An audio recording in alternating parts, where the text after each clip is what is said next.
Chapter 3. Long ago in the island of Crete, there lived a very clever man called Daedalus.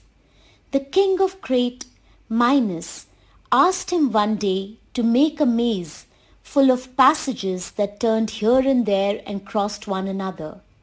Daedalus' maze was made in such a way that no one could find his way out of it. The king was very happy, but soon the king and Daedalus quarrelled, and Minos imprisoned Daedalus and his young son Icarus in a tower. Crete was an island, and it was not possible for the father and his son to escape. Daedalus thought and thought of a way out. Finally, he got an idea. "I will escape on wings," he thought. He gathered a big heap of feathers and soon made 2 pairs of wings by sticking feathers together with wax. He tied 1 pair around his shoulders and the second pair around his son, Icarus's shoulders. "You must practice first," he told his son. "We cannot fly from this island over the sea unless you know how to use your wings." Icarus practiced every day, and soon he learned how to use his wings cleverly. "We will start when the sun rises tomorrow," said Daedalus, "because we must have all day to fly over the sea. Sleep well, Icarus, and wake up early."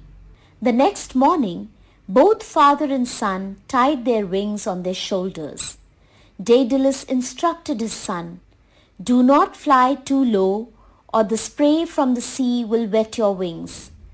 Do not fly too high, or the sun will melt the wax from your wings and then you will fall. Fly along the midway and you will be safe." So they flew over the fields and hills, and shepherds cried out in amazement to see such a strange sight.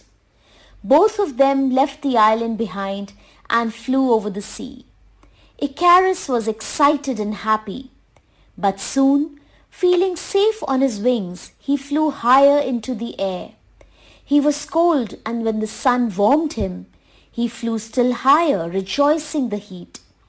As he flew too high, the sun began to melt the wax that held the feathers together. They became loose and floated down to the sea. Icarus beat his arms up and down in fear, but his wings would no longer support him. Down he went, and at last the sea swallowed him. He drowned. Daedalus suddenly turned to see if his son was following him. He called out in fear, "Icarus, my son, where are you?" But there was no reply. In despair, Daedalus flew down to the waters of the sea, and there floating on the waves were feathers that had been in his son's wings.